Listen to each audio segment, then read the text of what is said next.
Hello बच्चों, महेंद्र खंडेलवाल के YouTube channel पर आप सभी का स्वागत है।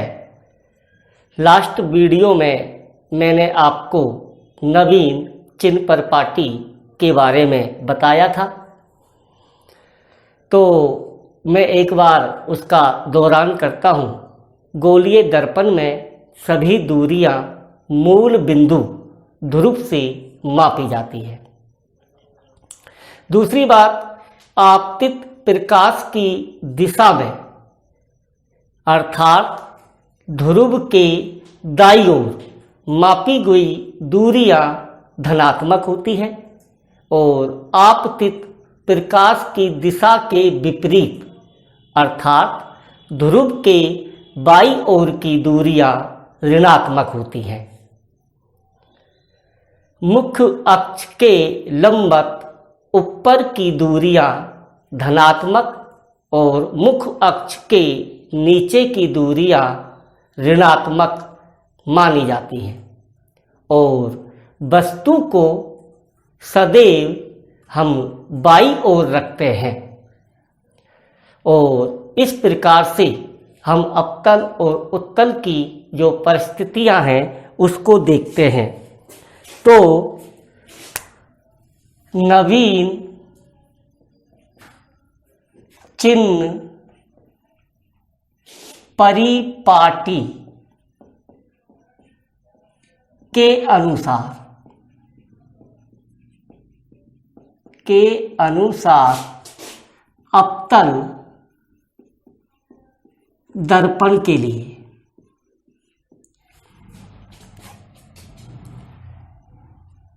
जो बिंब की दूरी होगी, बिंब की दूरी यानी कि u, वो सदैव ऋणात्मक होती है, ऋणात्मक होती है, क्योंकि हम वस्तु को बाईं ओर रखते हैं। दूसरी बात, अवतल दर्पण की जो फोकस दूरी है f, उसका मान भी ऋणात्मक होगा, ऋणात्मक होगा। तीसरी बात है प्रतिबिंब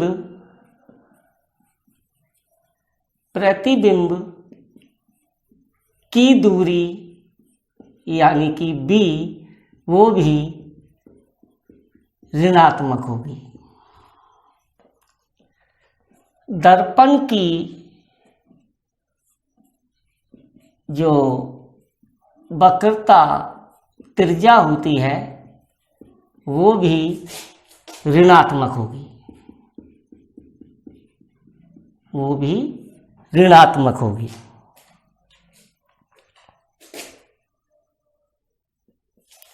जब प्रतिबिंब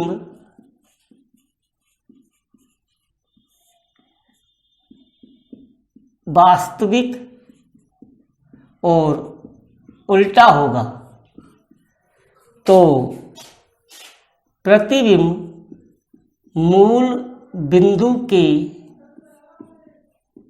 नीचे बनेगा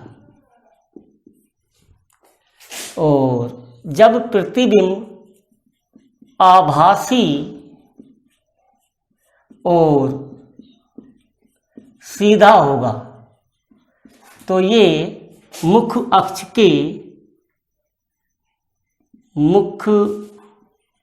अक्ष के ऊपर बनेगा, मूल बिंदु नहीं, मूल अक्ष के नीचे। यानी कि जब प्रतिबिंब वास्तविक है और उल्टा है, इसका अर्थ है कि प्रतिबिंब मूल अक्ष के नीचे बनेगा और जब प्रतिबिंब आभासी और सीधा है तो मुख्य अक्ष के ऊपर बनेगा। तो अवतल दर्पण के लिए बिंब की दूरी u का मान ऋणात्मक होता है, फोकस दूरी f ऋणात्मक होती है, प्रतिबिंब की दूरी b ऋणात्मक होती है, दर्पण की वक्रता त्रिज्या भी ऋणात्मक होती है। प्रतिबिंब अगर वास्तविक और उल्टा है तो मुख्य अक्ष के नीचे बनेगा, आभासी और सीधा है तो मुख्य अक्ष के ऊपर बनेगा। मुख्य अक्ष के नीचे बनता है तो इसको हम लेंगे ऋणात्मक में, और जब मुख्य अक्ष के ऊपर बनता है तो इसको लेंगे हम धनात्मक में। तो बच्चों, आपको ये बात बहुत ही तरीके से समझनी है, जिससे कि आप जब न्यूमेरिकल करें तो आपको कोई परेशानी नहीं होगी। अब बात ये आती है कि दर्पण सूत्र क्या है। बात आती है दर्पण सूत्र क्या है।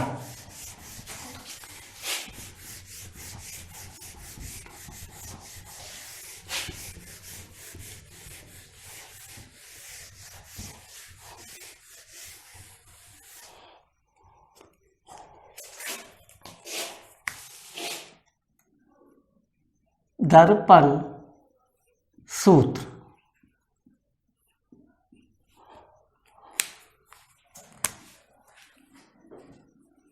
ध्रुव से वस्तु की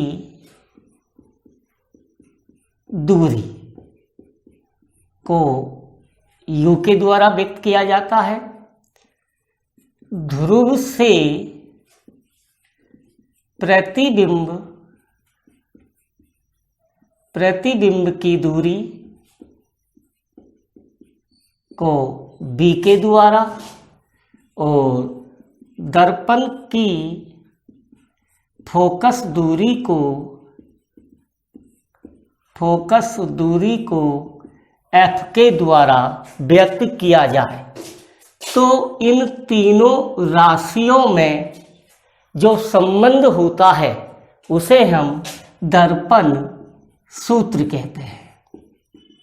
तो इन तीनों राशियों में संबंध क्या है? 1/f बराबर 1/v प्लस 1/u। ये तीनों राशियों में संबंध होता है और इसे हम दर्पण सूत्र कहेंगे। दर्पण सूत्र कहेंगे। इसमें आपको एक बात का ध्यान रखना है, अगर इसे हम ऐसे लिखते हैं 1/f बराबर 1/v माइनस 1/u, तो ये कहलाता है लेंस सूत्र। ये लेंस सूत्र कहलाएगा। अगर आप प्लस लगाते हैं तो ये दर्पण सूत्र, और यहाँ पर अगर आप माइनस लगाते हैं तो ये लेंस सूत्र कहलाएगा। तो बच्चों, आपको ये बात समझ में आ गई होगी। अगला जो हमारा अब टॉपिक है वो है आवर्धन क्षमता।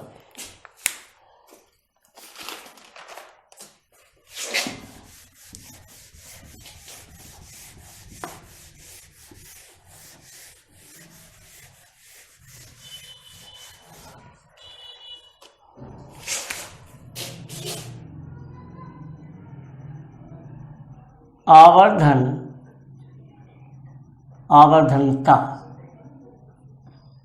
तो सबसे पहले बात ये आती है कि आवर्धनता क्या है। तो प्रतिबिंब की ऊंचाई एवं बिंब की ऊंचाई के अनुपात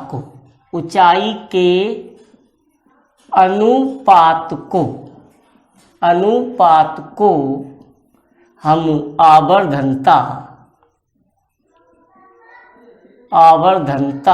कहते हैं। इसको हम इस प्रकार से भी व्यक्त कर सकते हैं कि प्रतिबिंब की दूरी एवं बिंब की दूरी के अनुपात को भी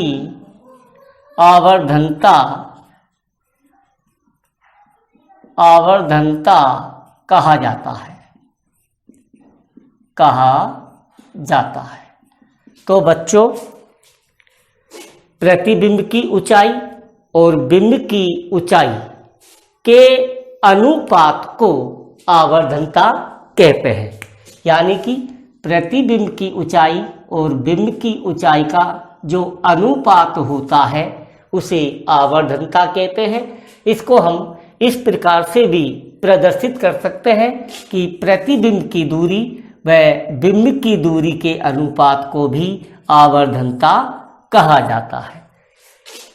तो हम मान के चलते हैं कि प्रतिबिंब की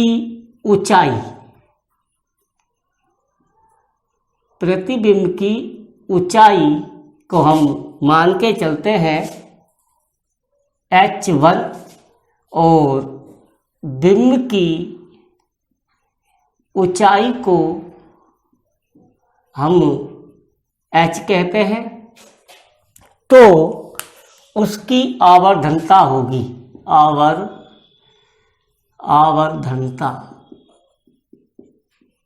बराबर प्रतिबिंब की ऊंचाई बटे बिंब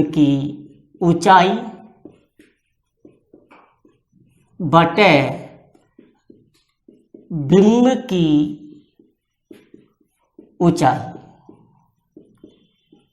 तो आवर्धनता को m के द्वारा व्यक्त करते हैं।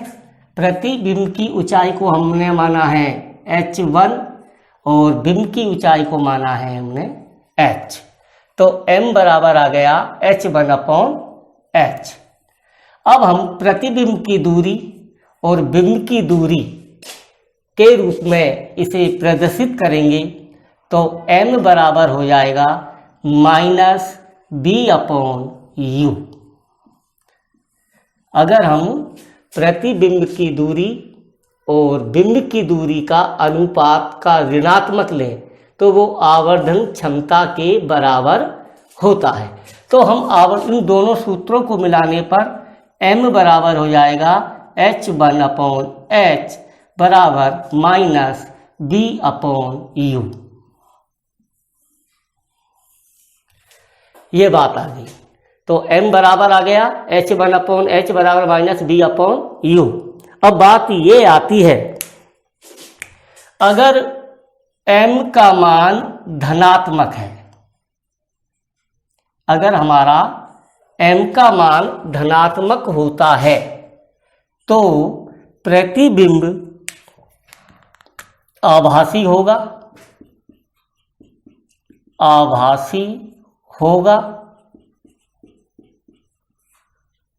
सीधा होगा और मुख्य अक्ष के ऊपर बनेगा, अगर m का मान ऋणात्मक आता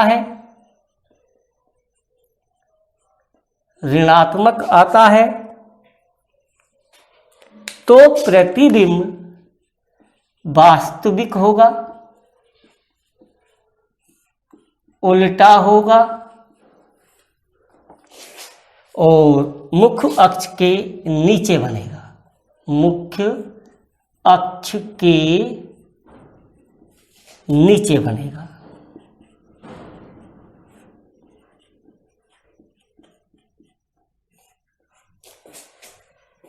मुख्य अक्ष के नीचे बनेगा। तो बच्चों, आपको ये बात समझ में आ गई होगी। अब अवतल दर्पण के लिए m का मान अलग अलग परिस्थितियों में अलग अलग होता है। जैसे कि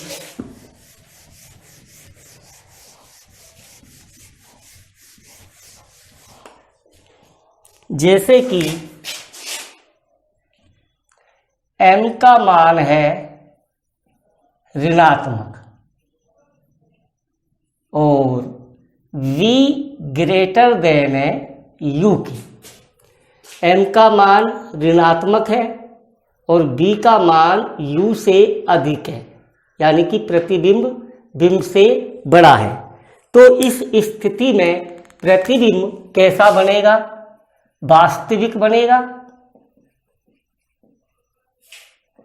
उल्टा बनेगा और बड़ा बनेगा। दूसरी पोजीशन आती है m का मान ऋणात्मक है और v बराबर है u की। तो इसका जो प्रतिबिंब बनेगा वो वास्तविक बनेगा, उल्टा बनेगा और वस्तु के समान बनेगा, समान बनेगा। तीसरी पोजीशन है जब m का मान ऋणात्मक है और v लेस देन u, तो प्रतिबिंब वास्तविक बनेगा, उल्टा बनेगा और वस्तु से छोटा बनेगा। चौथी पोजीशन आती है जब m धनात्मक है। m धनात्मक है तो प्रतिबिंब आभासी बनेगा, सीधा बनेगा और वस्तु से बड़ा बनेगा। और उत्तल दर्पण से सदैव प्रतिबिंब आभासी, सीधा और छोटा प्रतिबिंब बनता है। इस प्रकार से ये बातें आपको याद होनी चाहिए। m का मान ऋणात्मक है, तो ऋणात्मक है इसका अर्थ है प्रतिबिंब मुख्य अक्ष के नीचे बन रहा है, और जो मुख्य अक्ष के नीचे बनता है वो वास्तविक और उल्टा होगा। तो यहाँ पे वास्तविक और उल्टा आ रहा है, यहाँ पे भी m का मान ऋणात्मक है तो वास्तविक और उल्टा आ रहा है, और यहाँ पे भी m का मान ऋणात्मक है तो वास्तविक और उल्टा आ रहा है। यहाँ पर m का मान धनात्मक हो गया, इसका अर्थ है प्रतिबिंब मुख्य अक्ष के ऊपर बन रहा है, और जो मुख्य अक्ष के ऊपर प्रतिबिंब बनता है वो आभासी और सीधा होता है। और उत्तल दर्पण से सदैव ही प्रतिबिंब आभासी होगा, सीधा होगा और छोटा होगा। हेलो बच्चों, इस प्रकार से मैं आज की वीडियो को यहीं पर ही समाप्त करता हूँ। आज ऑनलाइन का हमारा वो था, किंतु हमारी तकनीकी प्रॉब्लम होने के कारण हम ऑनलाइन नहीं हो पाए थे, उसके लिए मैं क्षमा प्रार्थी हूँ। आगे से आपको ऑनलाइन वीडियो मिलती रहेंगी, और इसलिए से इस टॉपिक को मैं यहाँ पर ही समाप्त करता हूँ। इसके बाद मैं आपको अगली वीडियो में जो शीघ्र आने वाली है उसमें मैं आपको इसके दर्पण के न्यूमेरिकल कैसे किए जाते हैं उसके बारे में बताऊंगा। धन्यवाद।